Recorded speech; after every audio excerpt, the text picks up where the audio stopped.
So ayan guys, ito na po yung ating finished product sa ating sinigang na lechon. Sinigang na lechon. This is my first time nagluto ako ng sinigang na lechon guys. So ayan. What's up guys? And for today's vlog, tayo ay magsisigang ng lechon. Lechon siya guys, isisigang natin, isasabaw natin siya. So mas masarap na yan. Isigang natin yung paa ng lechon, saka may laman-laman din. So paa ng lechon guys, yan. Wow, sana all paa. So lechon yan guys. So isisigang natin yan. Masarap magsabaw ngayon. Tara, samahan nyo akong mag-prepare ng ating lulutuing sinigang na lechon. Alright. So ayan po, prepare na po yung ating lulutuing sinigang na lechon. Saktong-sakto po. Prepare na po yung mga gulay natin. So tara, magluto na tayo. Ayan na po, umpisa na po tayo ng pagluluto. So nagpapainit tayo ng mantika sa kawali. So dito tayo magsasabaw, dito tayo magsisigang. Ayan. Medyo mainit na po yung ating mantika. Ayan, bawang agad. Wow.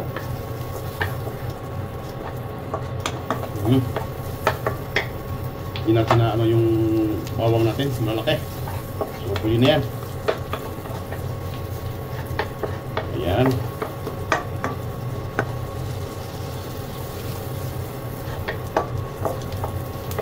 Pagka umamoy lang yung bawang, okay na. Yan po, lumabas na po yung aroma ng bawang. Yan. Halo natin yung sibuyas at luya.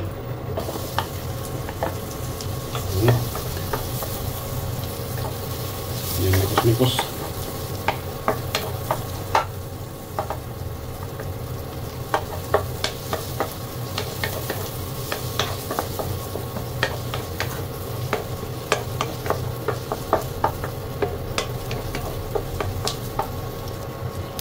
Dinihalo na lang yung ating kamatis.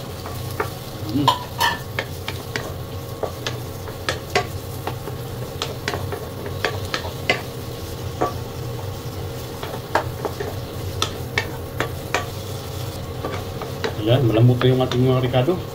Lumabas na yung mga aroma nila. Huwag natin ihalo yung ating lechon. Oh, dami. Puno na naman ang ating lutuan sa ating sinigang lechon. Sigurado overload na naman ito. Ayan.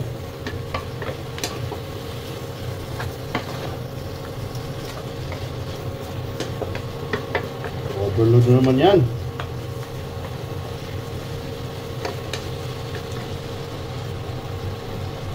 Then after na natin ito guys, susunod yung mga ricado sa loob ng ating karne.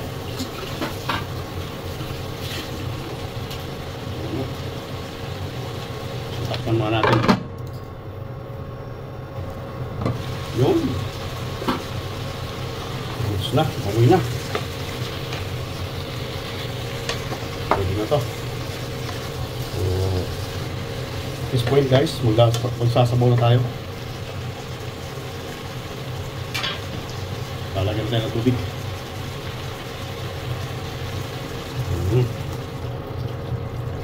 Ayan.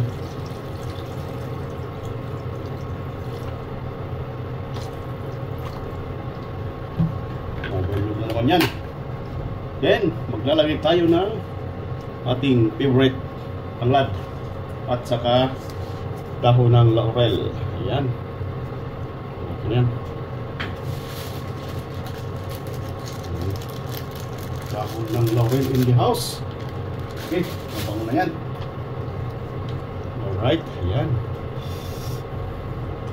Ating sinigang na lechon. Alright, bago first time ko magluto nito guys, kasi narinig ko sa mga kaibigan natin, sinisigang nila yung lechon. So, try din natin. Diba? Try din natin isigang. Bakit? Alright, so ayan. Palambutin mo natin yan. Ayan. Ayan guys. Sarap-sarap na. So at this point, maglagay na tayo ng almost 40 minutes sa natin siyang pinakuluan. Lagyan natin ng siling haba. Yan. Yung sabaw guys, oh. Wow, sarap. Then, maglagay na rin tayo ng sinigang mix. Sinigang mix.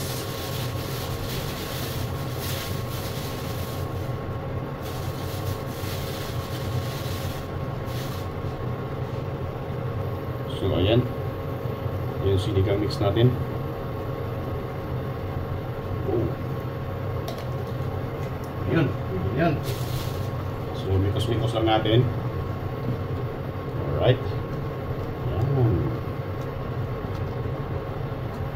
Tapos, ilagay na natin yung magasin.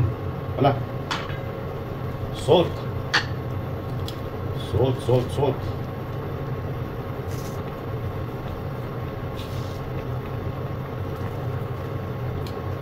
Okay. Maglalagay na tayo ng gulay dyan. Kasi malambot na yung lechon natin. Malambot na. So, lalagay natin yung sitaw at saka talong. Sitaw at talong. Pwede na to. Ayan. Sitaw at talong.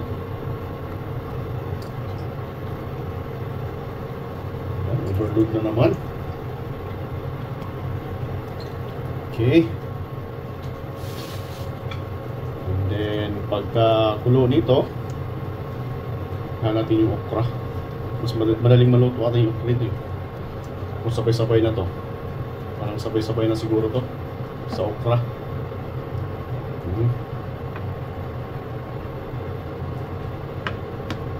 Ayan. Pag kumulo ito, try natin yung halo na yung okra. Saka tikman natin yung sabaw. Kung ano ba yung sabaw niya. Yung asin. Yung alat.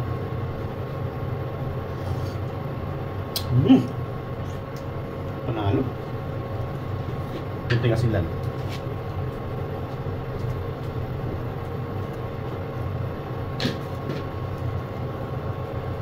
Ayan.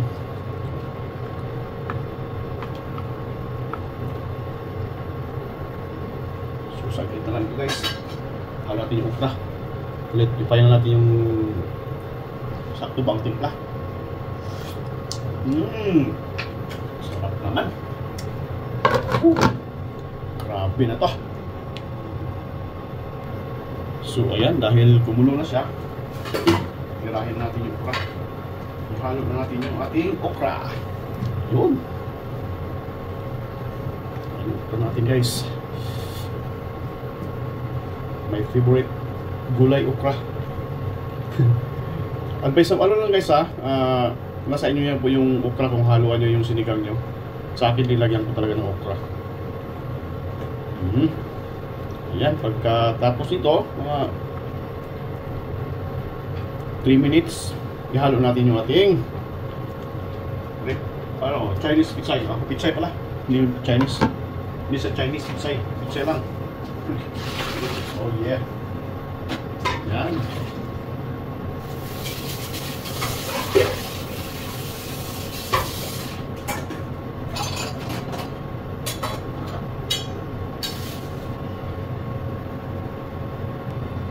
So ayan na po. Kumulo na siya. Kumulo na. Wow. Ang ating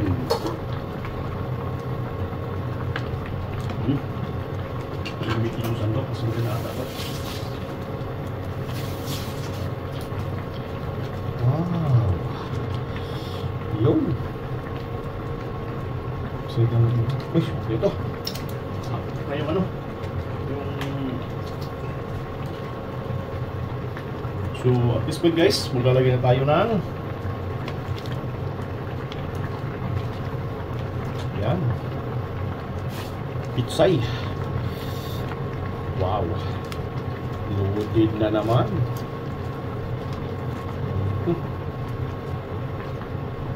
So yan guys. As usual, pag nagluto si Gigi1, overload sa gulay. Okay. Ganyan lang yung tirada guys. Pag nagluto kayo, samahan nyo ng pagmamahal. Masarap na masarap yan pagka ganun. So ayan, saglit lang yan. Takpan lang muna natin saglit yan. Tapos ihalo natin yung ating malunggay at saka alugbati. Ayan.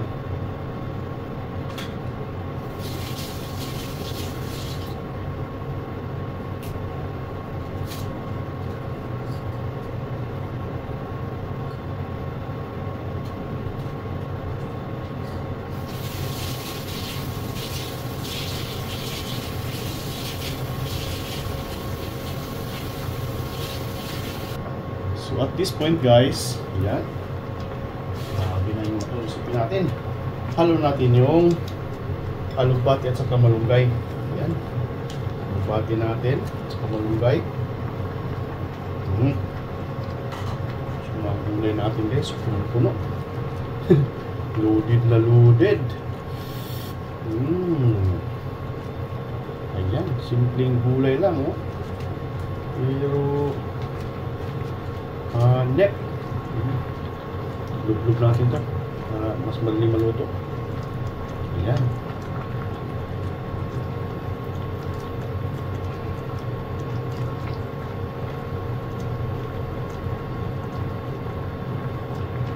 Okay. So saglit na lang. Ihalo natin yung ating. Saglit na lang to. Wala na. Almost done na to guys. So, cut natin yung ating spring onion.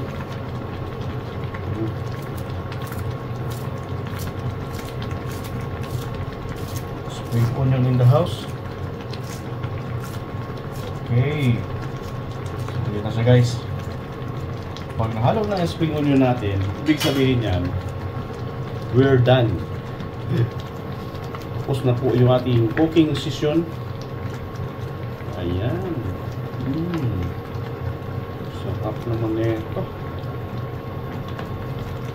So ayan guys. Wow. Ito na po yung ating sinigang na lechon. Tikman natin yung sabaw. Wow. Grabe. Perfect na yan. Ulit. Last testing.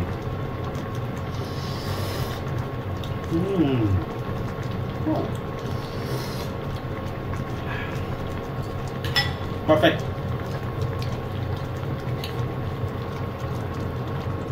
So ayan guys. Ito na po yung ating finished product sa ating sinigang na lechon. Sinigang na lechon. This is my first time nagluto ako ng sinigang na lechon guys. So ayan. Focus natin. Sinigang lechon in the house by Gigi Ban version. Wow, sarap. Right. So thank you for watching. Kain na na. Thank you.